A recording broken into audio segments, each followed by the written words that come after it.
దైవాత్ లభ్యతే.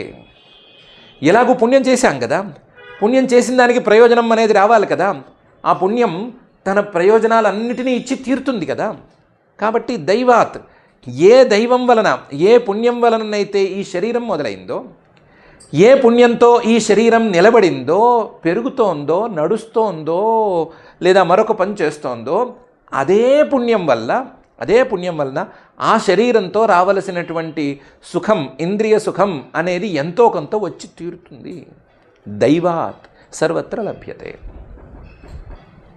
దానికైనా సరే ప్రయత్నం చేయాలి కదా, ప్రయత్నం చేయనిదే సుఖం ఎక్కడి నుంచి వస్తుంది అని తెలివి తక్కువగా అడగబోకండి.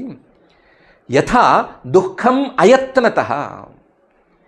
ఇదే శరీరంతో దుఃఖం వస్తుందా లేదా? దుఃఖం కోసం ఎవరైనా ప్రయత్నం చేశారా? ప్రయత్నం చేయలేదు కదా. వద్దని అనుకుంటున్నారు కదా, తోసేస్తున్నారు కదా, వస్తుందేమో అని భయపడుతున్నారు కదా, రాకుండా ఉండాలి అని ఆశపడుతున్నారు కదా. అయినా సరే దుఃఖం వెంటపడి వేధించుకు తింటోంది కదా. అయత్నత దుఃఖం ఎలా వచ్చింది అంటే దైవాత్, అదే కర్మ వలన వచ్చింది.